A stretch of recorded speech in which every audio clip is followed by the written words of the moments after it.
해요. 주의 자비 변치 않네. 내 모든 삶 주의 손에 있네. 난 눈을 뜰 때부터 잠들 때까지 난 노래해 주의 선하심을.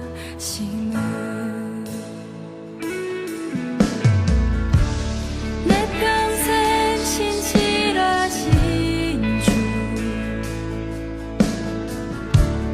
내 평생 좋으신 하나님, 나의 호흡 끊길 때까지 난 노래해 주의 선하심을. 주의 음성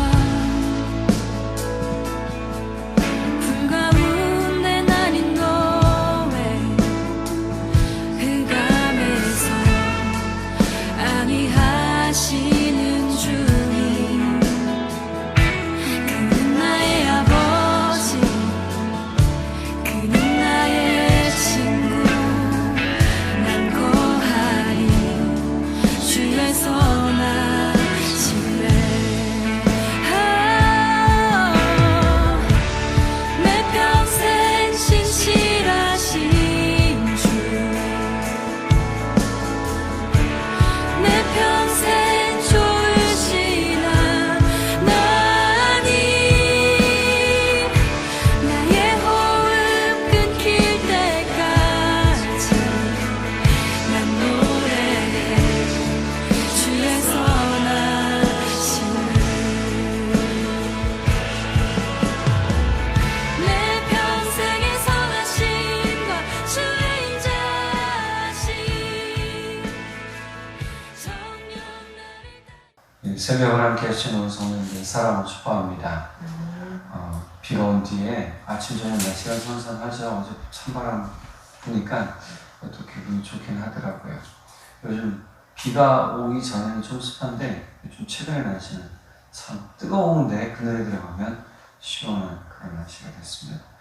오늘도 걸어오시면서 아 시원하다라는 느낌 받으셨을 텐데 그 마음으로 우리가 제 말씀을 듣기를 원합니다. 오늘은 드보라라는 인물에 관해서 좀 같이 은혜를 나누고자 합니다. 드보라가 사사로 세워지기 전에 이제 에훗이라는 사사가 있었습니다. 어제 에훗에 관한 이야기를 잠깐 했죠. 에훗은 왼손잡이. 왼손잡이가 될 수밖에 없었던 이유 중에 하나는 오른손에 무슨 문제가 있었을 것이다. 즉 오른손에 장애를 가진 사람이 아닐까라는 좀 생각을 해보게 되고요. 이 당시 우리나라 옛날에 어른들이 그랬죠. 오른손 사용, 왼손 사용은 꼭 오른손으로 밥 먹어라. 글씨 써라. 그랬단 말이에요. 네, 아마 유대 당시에도 그랬단 말이죠. 그러니까 오른손에 관한 어떤 관념이라는 게 고정관념이라는 게 있어요. 또 신앙적 관념이라는 게 있죠. 근데 에훗은 그것이 없었어요. 근데 하나님이 쓰시는 사람은요, 편견이 없습니다. 하나님이 사람을 쓰실 때 편견을 가지고 대하지 않아요. 그 사람이 장애가 있든지, 그 사람에게 문제가 있든지, 그게 중요한 게 아니에요. 육체적 한계를 뛰어넘는 일들을 하나님이 이루도록 해주세요. 그러니 우리 삶의 문제나 우리 육체적 환경의 어려움이나 육체적 문제는요, 주를 믿으면 반드시 뛰어넘는, 사실 우리에게 큰 장애물이 되지 않는다라는 사실을, 주의 일을 하면서 큰 문제가 되지 않는다는 사실을 깨닫고 기억해야 됩니다.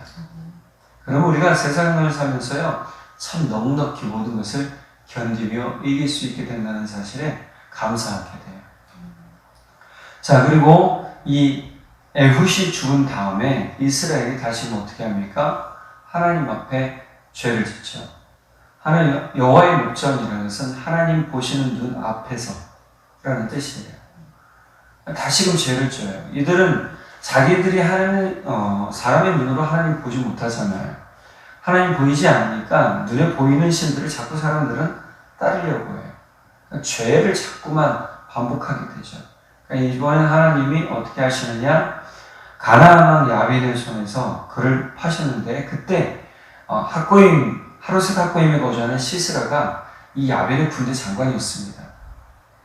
근데 야빈이 이끌던 군대가 얼마나 막강했느냐를 잘 나타내주는 말이 있는데 3절에 보니까 철병거 900대가 있어 라고 얘기해요. 철병거라는 건 제가 지난번에도 말씀드렸지만 바퀴에 말이 이끄는 마차의 바퀴에 낫 같은 또는 칼 같은 것들을 꽂아놓고 달린단 말이에요. 그럼 엄청난 무기가 되죠. 자, 이런 무기를 가지고 이스라엘을 이제 다시금 대항하기 시작을 합니다. 대항을 하는데 이때 이 하솔rod은 어디에서 일어난 지파냐, 야베나이냐, 바로 스불론 지파가 다스리던 땅에 머물던 이방 민족이라는 거예요. 근데 이들이 힘이 막강해지니까 어떻게 해요? 어떻게 할 수가 없는 거예요. 도로 역전이 되어버린 거죠. 그래서 스불론에 있던 사람 바락을 나중에 드보라가 세우게 됩니다. 자, 그러면 이 드보라라는 인물에 대해서 한번 확인해 볼게요. 드보라는 랍비봇의 아내라라고 나오고요. 여자입니다. 당시 여자도 하나님이 쓰신다는 걸 보여주심으로써 어떻게 해요? 사람의 편견을 깨버리세요. 여자는 쓸 수가 없어 라고 말할 수 있는 사람들도 있었단 말이에요. 우리가 바울의 편지를 봐서 잘 알겠지만 여자는 어떻게 해요? 잠잠하라 했어요. 그런데 이 당시에도 보면 하나님이 쓰시는 사람은 편견이 없어요. 하나님은 여자도 쓰세요. 그런데 이 드보라뿐만이 아니에요. 그 일을 이루는 사람이 누구냐? 오늘 본문에도 여인 한 명이 또 나와요. 드보라가 뭐라고 얘기합니까? 이 바락이 자신 혼자 가기가 좀 그러니까 드보라한테 같이 가달라고 한단 말이에요. 싸움터에 같이 나가자. 당신이 가야 내가 가겠다. 그러니까 드보라가 그래, 내가 가줄게. 그런데 그 영광은 네가 다 받지 못할 거야. 왜? 그 이유가 바로 시스라를 여인의 손에 파실 것이라고 나와요. 그 여인이 누구냐 하면 오늘 본문 11절에 나오는 헤벨의 아내, 헤벨의 아내를 통해서 그 일들이 이루어지기 때문이에요. 그 헤벨의 아내 이름이 누구냐? 18절에 보니까 야엘이라고 나옵니다. 이 야엘이 또 헤벨과 야엘은요, 말씀해 보니까 시스라와 매우 친밀한 관계에 있던 사람인 것 같아요. 그러니까 야엘이 시스라를 맞이할 때 시스라가 아무런 거부감 없이 어떻게 해요? 야엘이 이끄는 대로 도망갔단 말이에요. 이런 모습을 보니까 하나님께서 하시는 일들에 관해서 하나님이 사용하시는 사람들은 차별이 없어요.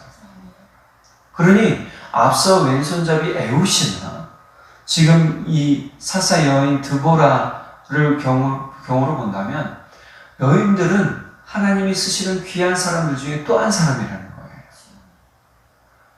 또 한 가지는 이 드보라가 했던 일들이 이스라엘 지파 가운데 무엇인지를 볼 수 있어요. 5절 볼까요? 5절을 보니까 그는 에브라임 산지 라마와 베델 사이 드보라의 종려나무 아래에 거주하였고 이스라엘 자손은 그에게 나아가 재판을 받더라. 이 드보라라는 여인은 이미 이스라엘 내에서 꽤 유명했던 사람인 것 같아요. 또 이 드보라, 어떤 주석을 보니까 드보라는 건 아버지 드보라를 이야기하는 것 같기도 하다라는 표현을 쓰기도 하는데요. 제가 보기엔 이 여인이 이미 영적 일들, 또 그 지파 내에 또는 이스라엘 내에 신앙적인 상담을 해줬던 사람이 아마 드보라일 것으로 확인해 볼 수가 있어요. 여인들이 기도하고 깨어있어 신앙들을 사랑으로 온전하게 해주는 그러한 일들을 할 수 있다는 것을 이미 구약에서 보여주고 있단 말이에요. 자, 이렇게 드보라의 종려나무라는 이름이 있다는 것은 종려나무 아래에서 이 드보라가 장막을 치고 오랫동안 있었던 사람이라는 것을 생각해 볼 수 있다는 것이죠. 그래서 사람들이 어떻게 해요? 이스라엘 자손은 그에게 나가 재판을 받더라. 이 재판은 어떤 문제적 재판이 아니에요. 영적 상담이라고 볼 수 있다는 거예요. 그러니까 영적 상담을 하게 되었더라는 것을 볼 수 있다는 거죠. 이것을 통해서 본다면 여인 드보라는 하나님 앞에 온전히 서 있었던 사람이라고 볼 수 있고, 또 한 가지는 하나님을 바로 섬겼던 사람이라는 거예요. 우리가 온니엘의 이야기를 통해서 보면 사사들이 세워질 때 특징 중에 하나가 뭐죠? 하나님의 영이 그 사람에게 임했더라는 거예요. 그러면 이 드보라도 세워질 때 하나님의 영이 이 사람에게 있었을 뿐만이 아니라 중요한 건 이 사람이 하나님의 말씀도 잘 알고 있었던 사람이라는 것이죠. 그러니 내가 여인이다라고 내가 이만큼밖에 안 되는 사람이다라고 스스로 단정 짓지 말아야 되더라는 거예요. 우리는 우리 삶에서 내가 제한적으로 요만큼밖에 모르니까 요만큼밖에 못한다라고 말하지 말아야 된다는 겁니다. 우리가 바울에 대한 이야기를 잠깐 했지만 바울도 외모적으로 본다면 그런 매우 볼품없는 사람이었고 말도 더듬는 사람이라고 했잖아요. 그런데 바울이 스스로 이야기하기를 뭐라고 그럽니까? 내게 능력 주시는 자 안에서 내가 모든 것을 할 수 있다는 것을 스스로 보여준 인물이 바울이에요. 그러면 드보라도 마찬가지인 겁니다. 드보라는 또 한 가지 매우 성정이 곧은 사람이라는 걸 볼 수 있는데 어떻게 곧은 것을 볼 수 있느냐? 바락을 부를 때 볼 수 있어요. 볼게요. 6절 볼까요? 드보라가 사람을 보내어 아비노함의 아들 바락을 납달리 게데스에서 불러다가 그에게 이르되 이스라엘의 하나님 여호와께서 이같이 명령하지 아니하셨느냐? 너는 납달리 자손과 스불론 자손 10,000명을 거느리고 다볼산으로 가라. 바락을 부르는데 이 바락이 드보라에 대한 신뢰가 뛰어나게 되잖아요. 그래서 같이 가자고 했던 것이고, 그리고 드보라도 함께 올라가서 이 바락에 이르러서 14절에 이는 여호와께서 시스라를 내 손에 넘겨주신 날이라 여호와께서 너희 앞서 나가시지 아니하시느냐 하니라. 이에 바락이 10,000명을 거느리고 다볼산에서 내려가니. 결국은 하나님께서 이들을 물리치세요. 이들을 물리치시고 이들을 이기게 하시죠. 이들은 곧 누구냐? 스불론과 납달리를 이끄는 바락을 이기게 하신다는 거예요. 바락이 이기게 하시다. 우리는 우리 삶에서 드보라 선지자처럼 강한 믿음이 되지 못할 수도 있어요. 우리가 그 사람처럼 되라라고 말은 못해요. 그러나 본은 받을 수 있다는 겁니다. 그 사람의 믿음의 길을 따라간다는 건 너무너무 중요하죠. 드보라가 그런 거예요.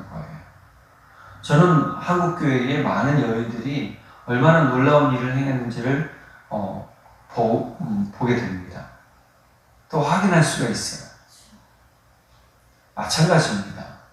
내가 여인이라고 잠잠한 것 뿐만이 아니라 기도하는 사람이 될 때에 영적 상담자로 설 수도 있고, 또 다른 사람을 세우는 그러한 사람이 될 수도 있고, 다른 사람에게 용기 주는 사람이 될 수도 있어요. 실제 드보라가 싸웠나요? 아니에요. 드보라는 여인이라 싸울 힘이 없었어요. 그래서 대신 누구를 세웠죠? 바락을 세웠잖아요. 그래서 서로 협력하여 하나님의 선을 이루어낸단 말이에요. 여인이 믿음을 가지고 하는 격려의 한마디가 수많은 사람들을 세울 수 있다는 것을 믿고 그렇게 격려의 말을 끊임없이 해야 되는 줄 믿으시기 바랍니다. 우리는 우리 삶에서 드보라 여인이, 이 여인 드보라가 아무것도 아닌 것처럼 보이지만 하나님 보시기에는 이 여인은 매우 충실한 하나님의 일꾼이라는 사실을 보여주고 있어요. 자, 또 한 여인을 볼까요? 오늘 아까 야일이라는 여인을 볼 수가 있는데 17절 이후로 시스라가 폐하에서 도망가게 됩니다. 도망갈 때 하솔론 야빈이 헤벨의 집, 아까 11절에 나오죠? 겐사람, 모세의 장인의 지파였던 호밥자손 중에 한 사람 헤벨의 아내 야엘에게 가요. 그것을 볼 수 있는 부분이 헤벨의 집 사이에는 화평이 있음이라고 했어요. 즉 둘이 화친함이 지냈다라는 거예요. 아무런 적대감이 없었던 사람들이 이 호밥 자손 중에 있었다는 것이죠. 그것이 야엘이었고, 야엘도 헤벨의 아내로서 그런 일들을 했다는 거예요. 그래서 헤벨에게 나아갈 때 시스라를 영접하면서 들어오게 하고 우유도 마시고 이불을 덮어서 쉬게 하죠. 그리고 시스라가 거기에 안심해서 뭐합니까? 깊은 잠에 빠져버립니다. 깊은 잠에 빠졌을 때 야엘이 어떻게 하냐면 본문 이후로 보면 우리 나무 꼬챙이 만들어 갖고 와서요, 망치 들고 머리에다 대고 그냥 바로 때려서 관자놀이를 관통해서 죽여버립니다. 여인이 담대하죠. 그죠? 분명히 야빈의 왕이 쫓아올 것 같은데 그것을 생각하지 않고 어떻게 합니까? 죽여버립니다. 하나님의 마음을 가진 여인이 또 한 명 있었다는 거예요. 그리고 나서 이 바락이 시스라를 추격할 때 헤벨의 집까지 오게 돼요. 본문 뒤에 보면 그때 야엘이 나와서 바락을 영접하고 이 남자를 보여줘요. 이 남자는 누구예요? 시스라를 보여주죠. 22절 바락이 시스라를 추격할 때 야엘이 나와서 그를 맞아 그에게 이르되 오라 내가 찾는 그 사람을 내가 네게 보이리라 하매 바락이 그에게 들어가 보니 시스라가 엎드려져 죽었고 말뚝이 그의 관자놀이에 박혔더라. 자, 이름으로써 야빈의 왕이 굴복하게 되고 이스라엘 자손이 가나안 왕 야빈을 점점 눌러서 마침내 가나안 왕 야빈을 침멸하게 됩니다. 자, 그 다음에 5장은요 이것에 대한 찬양이에요. 드보라와 아비노함의 아들 바락이 하나님을 찬양하는 거예요. 그 찬양이 5장 전체에 나오고요. 5장 31절에 보면 40년 동안 평온했다라고 나옵니다. 우리가 해야 될 일은 참 그렇습니다. 우리가 할 수 없는 일인데 하나님이 이루신다는 것은 그 누구를 통해 이루시냐? 바로 연약한 우리를 통해 이루신다는 것을 우리가 믿고 나아가길 간절히 바랍니다. 내가 연약하기 때문에 하나님은 나를 통해 역사하지 못해 라고 말할 수가 없더라는 거예요. 오늘 연약한 여인이라 할지라도 믿음이 때로는 흔들리는 바락이라 할지라도 서로를 격려하며 서로를 위로하며 서로를 세워주고 서로에게 용기 주는 관계가 될 때 여러분 하나님의 일은 이루어지게 되는 겁니다. 우리 교회 안에도 우리 성도님들 서로가 이러한 일들 하기를 간절히 바랍니다. 서로 격려해 주십시오. 서로 용기 주십시오. 서로 세워주십시오. 가정 안에서도 마찬가지예요. 남편을 세워주고 아내를 세워주고 자녀를 세워주고 용기 주고 격려해 주는 것, 이것이 얼마나 큰 힘을 만들어내는지를 알 수 있게 되더라는 거예요.